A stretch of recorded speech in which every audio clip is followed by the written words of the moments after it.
volviendo a lo de antes. Cuando oyeron, pues, la ley, separaron de Israel a todos los mezclados con extranjeros, y antes de esto el sacerdote Eliasib, siendo jefe de la cámara de la casa de nuestro Dios, había emparentado con Tobías, y le había hecho una gran cámara, en la cual guardaban antes las ofrendas, el incienso, los utensilios, el diezmo del grano, del vino y del aceite, que estaba mandado dar a los levitas, a los cantores y a los porteros, y la ofrenda de los sacerdotes, mas a todo esto, yo no estaba en Jerusalén. Porque en el año 32 de Artajerjes rey de Babilonia fui al rey, y al cabo de algunos días pedí permiso al rey para volver a Jerusalén, y entonces supe del mal que había hecho Eliasib por consideración a Tobías, haciendo para él una cámara en los atrios de la casa de Dios, y me dolió en gran manera, y arrojé todos los muebles de la casa de Tobías fuera de la cámara, y dije que limpiasen las cámaras, e hice volver allí los utensilios de la casa de Dios, las ofrendas y el incienso.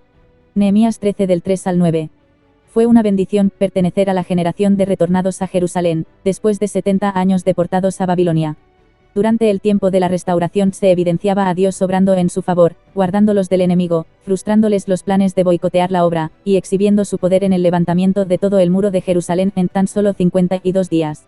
Así que todos en la ciudad se maravillaban, recibían la lectura de la ley, se humillaban en arrepentimiento, se gozaban, y se fundían en alabanzas.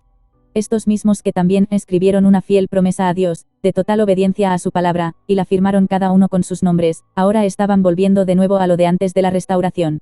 Y es que ya anduvimos advertidos, con las constantes amenazas de Tobías a Nehemías, que el hecho de que algunos principales mantenían comunicación amistosa con él, a la larga o no tanto, les iba a traer serios problemas. Pues este mismo Tobías, enemigo aférrimo de Israel, venía a ser pariente del sacerdote Eliasib, de una confianza tal que el sacerdote lo puso en el sitio más privilegiado que existía, el mismísimo templo de Dios, en el lugar de las ofrendas y de lo consagrado al único y todopoderoso Dios vivo y verdadero. Esta decepcionante escena no se habría materializado de haber estado Nehemías presente, pero en aquel tiempo le tocó volver al servicio de Artajerjes, para emitir otra solicitud de permiso, y volverse cuanto antes.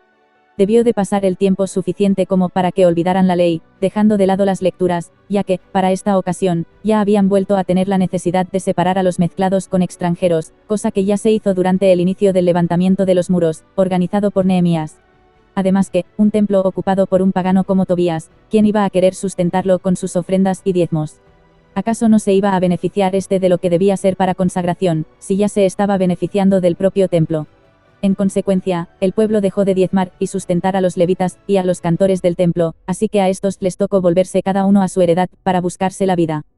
Porque los propios levitas y cantores dejaron de asimilar el servicio a la casa de Dios como su sino en la vida, para llegar a tenerlo como una labor remunerable como otra cualquiera, por lo que, en cuanto les dejó de entrar el sustento, abandonaron totalmente el servicio del templo, lugar en el que aquel Tobías parecía haberse salido con la suya.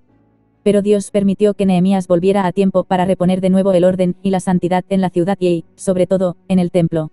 Siglos después de este acontecimiento, Dios mandó a su Hijo, el Señor Jesucristo, que se entregó por nosotros en la cruz del Calvario para la redención por nuestros pecados, con su resurrección al tercer día nos dio acceso directo a la vida eterna en él, y con su ascensión a la diestra del Padre nos dio el Espíritu Santo a morar en nosotros, siendo ahora cada uno, el templo de Dios.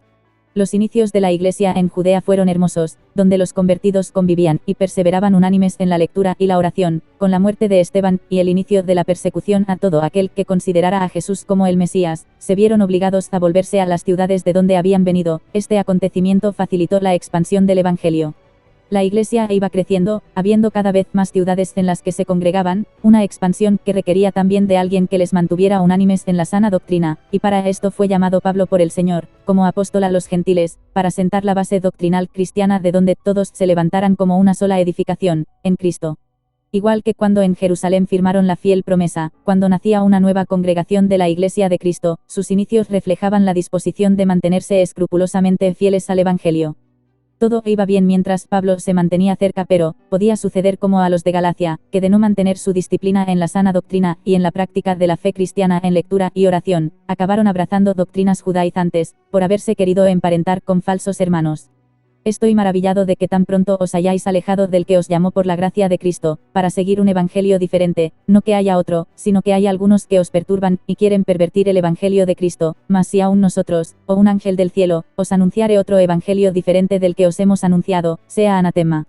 Gálatas 1 del 6 al 8. Desde el inicio de su ministerio, Pablo se daría cuenta que el mayor de los peligros de la Iglesia, y del asentamiento de sus bases fundamentales residían en las sectas judaizantes. Y en esto se centró y discipuló a maestros y pastores para que hiciesen lo propio, algo que todos en la Iglesia nos deberíamos aplicar.